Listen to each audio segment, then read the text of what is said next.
ചേട്ടാ കൂലി title design ചെയ്യാമോ? പിന്നെന്താ, നമുക്ക് പഠിക്കാലോ. ബാ പോരെ.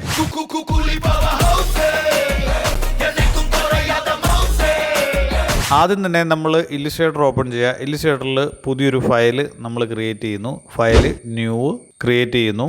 പുതിയ ഫയൽ വന്നു. അപ്പോൾ നമ്മൾ ചെയ്യാൻ പോണത് കൂലി എന്ന് എഴുതിയേക്കുന്ന ഈ ബാഡ്ജ് കണ്ടോ, ഈ ബാഡ്ജാണ് നമ്മൾ ആദ്യം ക്രിയേറ്റ് ചെയ്യാൻ പോണത്. അപ്പോൾ അതെങ്ങനെയാണെന്ന് നോക്കാം. അപ്പോൾ അതിന് നമ്മൾ ആദ്യം ഷേപ്പ് ടൂൾ എടുക്കുന്നു, അതിൻ്റെ കളറൊന്ന് മാറ്റുന്നു, ഗ്രേ കളർ കൊടുക്കുന്നു. ഇനി ഇതേ കണ്ടോ ഷേപ്പായിട്ട് നമ്മളോട് വരയ്ക്കുന്നു. ഇപ്പോൾ ഷേപ്പ് അവിടെ വന്നു കഴിഞ്ഞു. അടുത്ത സ്റ്റെപ്പ് എന്ന് പറയുന്നത് ഇനി ഇതിനകത്ത് ടൈറ്റിൽ വരുത്തുക എന്നുള്ളതാണ്. അപ്പോൾ അതെങ്ങനെയാണ് നമുക്ക് നോക്കാം. അതിനാദ്യം നമ്മൾ ടെക്സ്റ്റ് ടൂൾ എടുക്കുന്നു. അതിനുശേഷം നമ്മൾ ടൈപ്പ് ചെയ്യുന്നു കൂലി, അത് വലുതാക്കുന്നു, നേരെ നമ്മുടെ ആ ബാഡ്ജിനുള്ളിലോട്ട് കൊണ്ടുവെക്കുന്നു. ഇപ്പൊ നമ്മൾ ആ ബാഡ്ജിന്റെ അകത്ത് കൂലി എന്ന് എഴുതിയിട്ടുണ്ട്, അവിടം വരെ എഴുതിയിട്ടുണ്ട്. ഇനി അത് ആ ബാഡ്ജിന്റെ കറക്റ്റ് സൈസിലേക്ക് തന്നെ, കാരണം ആ ആർക്കിലൂടെയാണ് കൂലി എന്ന് എഴുതിയേക്കണം കണ്ടോ. അതുപോലെ നമുക്ക് എഴുതണമെങ്കിൽ നമ്മൾ ചെയ്യേണ്ട പരിപാടി എന്ന് പറയുന്നത് എഫക്റ്റിൽ പോവുക. സിമ്പിൾ പരിപാടി ഉള്ളൂ. എഫക്റ്റിൽ പോയിട്ട് വാർപ്പ് എടുക്കുക. അതില് ബൾജ് എന്ന് പറഞ്ഞ ഓപ്ഷൻ ഉണ്ട്. ഈ ഓപ്ഷൻ എടുക്കുക. കണ്ടോ, ബൾജ് എടുത്തപ്പോൾ തന്നെ നമുക്ക് അങ്ങനെ സംഭവം വന്നു. ഇനി അതിനെ അഡ്ജസ്റ്റ് ചെയ്യുക എന്നുള്ളതാണ്. ബൾജിൽ എടുത്തിട്ട് നമുക്ക് അതിനെ അഡ്ജസ്റ്റ് ചെയ്യാൻ പറ്റും ഓരോ രീതിയിലൊക്കെ. കറക്റ്റ് സെൻട്രലിലേയും കൊടുക്കുക. ഇനി അതിന് ചെയ്യേണ്ട പരിപാടി എന്ന് പറയുന്നത് നമുക്ക് ഈ കൂലി എന്ന് എഴുതിയേക്കുന്നത് നമുക്കൊന്ന് ഇപ്പൊ ടെക്സ്റ്റ് ആണ് നമ്മൾ കൂലി എന്ന് എഴുതിയേക്കുന്നത്. ഇനി അത് നമ്മൾ പാത്ത് ആക്കണം. അതിനെ പാത്ത് ചെയ്യാന്ന് വെച്ചാൽ നമ്മൾ കർവ് കാര്യങ്ങളൊക്കെ കറക്റ്റായിട്ട് ഷേപ്പ് ചെയ്യുന്നതിന് വേണ്ടിയിട്ട് ഒന്ന് പാത്ത് ചെയ്യാന്ന് പറയും. ഉദാഹരണം പറയാം, നമ്മളൊരു കളിമണ്ണ് എടുത്തിട്ട് നമ്മൾ കുഴച്ച് അതിന് ഷേപ്പ് ആക്കില്ലേ, അതാണ് സംഭവം. അപ്പൊ നമ്മൾ ഓരോ ലെറ്ററുകളും എടുത്തിട്ട് അതിന് ഷേപ്പ് ആക്കുകയാണ് കണ്ടോ. ഇനി അതിന് നമ്മൾ സ്മൂത്തൻ ടൂൾ ഉപയോഗിച്ച് അതിന് നമ്മൾ ആ ഷേപ്പ് നമ്മൾ ഒന്നുകൂടെ കറക്റ്റ് ചെയ്യാണ് കണ്ടോ. സ്മൂത്തൻ ടൂൾ ഉപയോഗിച്ച് നമ്മൾ അതിനെ ഷേപ്പ് ഒക്കെ കറക്റ്റ് ചെയ്തപ്പോൾ അത് കൂലി എന്ന് എഴുതിയേക്കണ കറക്റ്റ് ബാഡ്ജിന്റെ കറക്റ്റ് ഇതിൽ തന്നെ വന്നു. അപ്പോൾ ഇല്ലുസ്ട്രേറ്ററിന്റെ പരിപാടികളെല്ലാം കഴിഞ്ഞു. ഇനി നമ്മൾ ചെയ്യാൻ പോണത് ഫോട്ടോഷോപ്പ് ഓപ്പൺ ചെയ്യാന്നുള്ളതാണ്. ഫോട്ടോഷോപ്പ് ഓപ്പൺ ചെയ്ത് പുതിയൊരു ഫയൽ എടുക്കുന്നു. അതിനുശേഷം നമ്മളുടെ ആ കൂലി എന്ന് എഴുതിയേക്കുന്ന ബാഡ്ജ് ഇല്ലേ, ബാഡ്ജ് മാത്രം നമ്മൾ Ctrl+C അടിച്ച് Ctrl+V അടിച്ച് ഫോട്ടോഷോപ്പിലോട്ട് കൊണ്ടുവരുന്നു. അതിനുശേഷം നമുക്ക് അതിൽ വെക്കാൻ പാകത്തിന് ഒരു ഗോൾഡൻ കളർ വാൾപേപ്പർ എടുക്കുന്നു. അതിനുശേഷം അത് ഫോട്ടോഷോപ്പിലിട്ട് ഓപ്പൺ ചെയ്യുന്നു. ഇനി അതിനെ നമ്മൾ ഒന്ന് മാസ്ക് ചെയ്യുന്നു. നമുക്കറിയാലോ ഫോട്ടോഷോപ്പ് മാസ്കിംഗ് എന്ന് പറഞ്ഞാൽ ആ ഷേപ്പിലിട്ട് ഉള്ളിൽ തന്നെ മാസ്ക് ചെയ്യാൻ പറ്റും. ക്ലിപ്പിംഗ് മാസ്ക് കൊടുക്കുക. അതായത് ഈ വാൾപേപ്പറിന് റൈറ്റ് സൈഡ് ക്ലിക്ക് ചെയ്യുക, നേരെ ക്ലിപ്പിംഗ് മാസ്ക് കൊടുക്കുക. പിന്നെ അടുത്തതായിട്ട് ഇമേജിൽ പോവുക, അഡ്ജസ്റ്റ്മെന്റിൽ പോവുക, ഹ്യൂ ആൻഡ് സാച്ചുറേഷൻ കൊടുക്കുക. അതിൽ ഈ കളറിന്റെ കോമ്പിനേഷൻ ഒന്ന് മാറ്റി കൊടുക്കുക. അന്നേരത്തേക്കും കണ്ടോ ഒരു ഗോൾഡൻ ടെക്സ്ചർ വന്നു കഴിഞ്ഞു. ഇനി നമ്മൾ ആ ഷേപ്പ് ടൂളിന്റെ റൈറ്റ് ബട്ടൺ ക്ലിക്ക് ചെയ്യുക. അവിടെ നമ്മൾ കണ്ടോ ബിവിൽ ആൻഡ് എംബോസ് എന്നുള്ള ഓപ്ഷൻ ഉണ്ട്. അതിനകത്ത് ഒരുപാട് ഓപ്ഷൻസ് ഉണ്ട്. അതെല്ലാം നിങ്ങളൊന്ന് റെഫർ ചെയ്ത് നോക്കുക. ഇപ്പം ഞാൻ ഈ സ്മൂത്ത് എന്നുള്ളതൊക്കെ ഒന്ന് മാറ്റി കഴിഞ്ഞാൽ വെക്കണ്ട, അതിൻ്റെ ഒരു 3D എഫക്റ്റ് പോലെ വരുന്നുണ്ടോ. ശരിക്കും ആ കൂലി എന്ന് എഴുതിയേക്കണ ബാഡ്ജ് ശരിക്കും പറഞ്ഞാൽ ഒരു 3D എഫക്റ്റ് ആയിട്ടാണ് സിനിമയിൽ ടൈറ്റിൽ കാണിച്ചിരിക്കുന്നത്. അപ്പോൾ അതനുസരിച്ച് ഇവിടെയുള്ള അഡ്ജസ്റ്റ്മെന്റ് നമ്മളൊന്ന് മാറ്റി കൊടുത്താൽ മതി. അതിനുശേഷം നമ്മളിതിന് ഓക്കെ കൊടുക്കുക.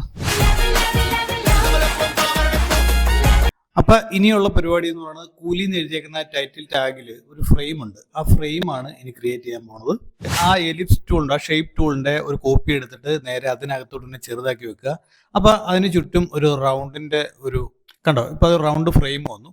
ഇനി ആ ടൈറ്റിൽ നോക്കി അറിയാം, അതിൻ്റെ രണ്ട് സൈഡിലും ഡോട്ട് ഉണ്ട്. അപ്പൊ ആ ഡോട്ട് നമുക്ക് ഇവിടെ കൊടുക്കണം. അതിന് വേണ്ടിയിട്ട് നമ്മളൊരു പുതിയ ലെയർ ക്രിയേറ്റ് ചെയ്യുന്നു. എന്നിട്ട് അതിനെ ഒരു ഷേപ്പ് ടൂൾ എടുത്തിട്ട് നേരെ രണ്ട് സൈഡിലും രണ്ട് ഡോട്ട് കൊടുക്കുന്നു. അപ്പൊ ഇനി നമുക്ക് ഇവിടെ ഒരു ടെക്സ്ചർ ആഡ് ചെയ്യണം. അതിന് വേണ്ടിയിട്ട് നമുക്ക് എന്താ ചെയ്യാൻ പറ്റുക എന്നുള്ളത്, നമ്മളൊരു ബ്രഷ് എടുക്കുക. ബ്രഷ് എടുത്തിട്ട് അതിൻ്റെ അകത്തൊരു ഡ്രൈ ബ്രഷ് ഉണ്ടാവും. അതെടുത്തിട്ട് നമ്മൾ നേരെ ഇതിന്റെ നേരിലൊരു റെഡ്, അത് ബ്ലഡ് സ്റ്റെയിൻ ആയിട്ടാണ് അവർ കൊടുത്തേക്കുന്നത്. ആ ബ്ലഡ് സ്റ്റെയിൻ്റെ രീതിയിൽ നമ്മൾ നേരെ അവിടെ നിന്ന് ഇത് ബ്രഷ് ചെയ്യുക. ബ്രഷ് ചെയ്ത് കഴിഞ്ഞിട്ട് അതിനെ ക്ലിപ്പിംഗ് മാസ്ക് ചെയ്യുക. ഇനി നമുക്ക് അടുത്ത പരിപാടി എന്ന് പറയുന്നത് കൂലിയുടെ ഈ പറഞ്ഞ ടൈറ്റിൽ നമുക്ക് നേരെ കോപ്പി പേസ്റ്റ് ചെയ്യാം. ഇല്ലുസ്ട്രേറ്റർ ഉണ്ടെന്ന് Ctrl+C അടിച്ചിട്ട് ഫോട്ടോഷോപ്പിൽ Ctrl+V അടിച്ചു കഴിഞ്ഞാൽ ഈ സംഭവം നേരെ കോപ്പി പേസ്റ്റ് ആയിട്ട് വരും. ഇനി നമുക്ക് അതിനകത്ത് റെഡ് കളർ കൊടുക്കുക. ആ റെഡ് കളർ കൊടുക്കുന്നതിന് വേണ്ടിയിട്ട് നമുക്കൊരു കാര്യം ചെയ്യാം, ഗൂഗിളിൽ പോവുക, ഒരു കോഫി ബ്രൗൺ കളറിന്റെ വാൾപേപ്പർ ഡൗൺലോഡ് ചെയ്യുക. എന്നിട്ട് അതിന് ഫോട്ടോഷോപ്പിൽ കൊണ്ടുവരിക. കൊണ്ടുവന്ന് കഴിഞ്ഞിട്ട് നേരെ കണ്ടോ ഇതിനകത്തോട് ഇട്ട് കഴിഞ്ഞ് ക്ലിപ്പിംഗ് മാസ്ക് ചെയ്യുക. ക്ലിപ്പിംഗ് മാസ്ക് ചെയ്യുമ്പോൾ ആ കൂലി എന്നുള്ള ലെറ്ററിൽ കറക്റ്റായിട്ട് ആ റെഡ് കളർ വരും കണ്ടോ. അപ്പൊ ഇങ്ങനെ വന്നു കഴിഞ്ഞതിന് ശേഷം നമുക്ക് അതിനകത്തൊരു റെഡ് ലൈറ്റിംഗ് എഫക്റ്റ് കൊടുക്കണം. അതിന് വേണ്ടിയിട്ട് നമ്മൾ എന്ത് ചെയ്യാം, പുതിയൊരു ലെയർ എടുത്ത് ക്ലിപ്പിംഗ് മാസ്ക് കൊടുക്കുക. അതിനുശേഷം ബ്രഷ് എടുത്തിട്ട് നമ്മൾ ഈ ബ്രഷ് എടുക്കുമ്പോൾ ശ്രദ്ധിക്കേണ്ട കേസ്, ലൈറ്റിംഗ് എഫക്റ്റ് ഉള്ള ബ്രഷ് ഉണ്ട്, അത് കൊടുത്ത് സെൻറ്ററിൽ കൊണ്ടുവന്ന് കളർ മാറ്റുക, റെഡ് കളർ കൊടുക്കുക കണ്ടോ. അപ്പോൾ അത് കൊടുത്തു കഴിയുമ്പോഴത്തേക്കും കറക്റ്റ് അതിൻ്റെ ലൈറ്റിംഗ് കറക്റ്റായിട്ട് കൂലി നേടിയേക്കുന്ന രീതിയിൽ വരും. ഇനി നമുക്ക് ഇമേജ് എടുക്കുക. ഇമേജിൽ പോവുക, ഇമേജിൽ പോയിട്ട് ഇമേജ് റൊട്ടേഷൻ എടുക്കുക, എന്നിട്ട് അതിൻ്റെ കർവിങ് കറക്റ്റായിട്ടൊന്ന് മാറ്റി ഒരു പോർട്രേറ്റ് സെറ്റപ്പിലോട്ട് ആക്കുക. കണ്ടപ്പോൾ അത് നമ്മളൊരു പോർട്രേറ്റ് സെറ്റപ്പിലോട്ട് ആക്കി കഴിഞ്ഞു. അപ്പോൾ ഇനി അടുത്ത പരിപാടി എന്ന് പറയുന്നത് കൂലി എന്ന് പറയുന്ന ടൈറ്റിലിൽ നമ്മൾ കണ്ടിട്ടുണ്ട് ആ 2 സൈഡിലും ഒരു ഡാർക്ക് ഷാഡോ വന്നിട്ടുണ്ട്. ആ ഷാഡോ ആണ് നമ്മളോട് ഇനി ആഡ് ചെയ്യാൻ പോകുന്നത്. അതിന് വേണ്ടിയിട്ട് നമ്മൾ ആദ്യം ഒരു പുതിയ ലെയർ എടുക്കുന്നു. ആ ലെയറിൽ നമ്മൾ ബ്രഷ് വെച്ചിട്ട് 2 ഡാർക്ക് ഷാഡോ കൊടുക്കുന്നു 2 സൈഡിലും. കണ്ടോ, അപ്പോൾ 2 സൈഡിലും കൊടുത്തു കഴിഞ്ഞു. ഇനി അതിൻ്റെ ഓവർലേ ഒന്ന് മാറ്റി കൊടുക്കുന്നു. ഓവർലേ ഒന്ന് മാറ്റി കൊടുക്കാം. അതിനുശേഷം നമുക്ക് ഇത് മതി. ഇനി ഇമേജിൽ പോയിട്ട് അഡ്ജസ്റ്റ്മെൻറ്റിൽ ഹ്യൂ ആൻഡ് സാച്ചുറേഷൻ ഒന്ന് മാറ്റി കൊടുക്കുന്നു. അത് മാറ്റി കൊടുക്കുമ്പോൾ കറക്റ്റായിട്ട് അതിൻ്റെ ഒരു ഷെയ്ഡ് ഒരു ഡാർക്ക് ഷെയ്ഡ് വരുന്നത് ഇത് മതി.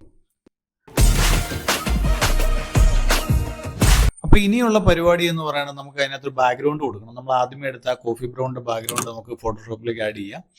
ആഡ് ചെയ്തിട്ട് നമുക്ക് ബാക്ക്ഗ്രൗണ്ടിലിട്ട് ഇടാം. അത് എന്നിട്ട് കളർ മാറ്റിയാൽ മതി. കൂലിയുടെ ബാക്ക്ഗ്രൗണ്ട് നമുക്കറിയാമല്ലോ, അതൊരു ഡാർക്ക് ഗ്രേ ആണ്. അപ്പോൾ അതിൻ്റെ കളർ നമ്മൾ ഇവിടുന്ന് മാറ്റുന്നു. മാറ്റിയതിന് ശേഷം ഇപ്പോൾ നമുക്ക് അതിൻ്റെ ഒരു ഡാർക്ക് ഗ്രേ വന്നു. ഇനി അതിനൊരു ടെക്സ്ചർ കൊടുക്കണം. ടെക്സ്ചർ കൊടുക്കാൻ നമ്മൾ വാൾപേപ്പർ ടെക്സ്ചർ നമ്മൾ എടുത്ത് ഫോട്ടോഷോപ്പിലിട്ട് ഇടുന്നു. എന്നിട്ട് അതിന് ക്ലിപ്പിംഗ് മാസ്ക് ചെയ്യുന്നു. അപ്പോൾ ടെക്സ്ചർ കറക്റ്റായിട്ട് വന്നിട്ടുണ്ട്.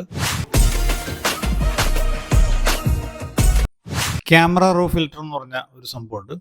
അപ്പോൾ അതിൽ കയറി കഴിഞ്ഞാൽ നമുക്ക് നേരെ ഈ ക്ലാരിറ്റി എന്ന് പറയുന്ന സംഭവമുണ്ട്. ഇത് നമുക്കങ്ങ് കൂട്ടാം. ക്ലാരിറ്റി നല്ലോണം കൂട്ടുമ്പോൾ ഇത് നല്ല റഫായിട്ട് നിൽക്കും. ആ വൈബ്രൻസ് നമുക്കൊന്ന് കുറച്ച് കൊടുക്കാം. അത്ര കളർഫുൾ അല്ല കൂലിയുടെ ടൈറ്റിൽ. മിഡ് പോയിന്റ് നമ്മളൊന്ന് കുറച്ച് കൊടുക്കുന്നു. അതിനുശേഷം നമ്മളൊന്ന് ഓക്കെ കൊടുക്കുന്നു. കണ്ടോ, കൂലി എന്നുള്ള ടൈറ്റിൽ റെഡി ആയി കഴിഞ്ഞു. അപ്പോൾ നിങ്ങളുടെ വിലയേറിയ അഭിപ്രായങ്ങളും നിർദ്ദേശങ്ങളും ഞങ്ങളെ അറിയിക്കുക. ഈ വീഡിയോ ഇത്രയും ചെയ്തതിന് നല്ല ഒരു എഫേർട്ട് ഉണ്ട്. അപ്പോൾ അതിനനുസരിച്ചുള്ള ഒരു സപ്പോർട്ട് ഞങ്ങൾക്ക് തരണം. വീഡിയോ ഇഷ്ടപ്പെട്ടാൽ ഒന്ന് ലൈക്ക് ചെയ്യണം. നിങ്ങളുടെ കമൻറ്റ്സ് എന്തെങ്കിലും ഉണ്ടെങ്കിൽ താഴെ ഒന്ന് കമൻറ്റ് ചെയ്യണം. അതുപോലെ ചാനലും കൂടെ ഒന്ന് സബ്സ്ക്രൈബ് ചെയ്ത് വെക്കണം. പുതിയ ടൈറ്റിലായിട്ട് നമ്മൾ വരുന്നതായിരിക്കും. അതുവരേക്കും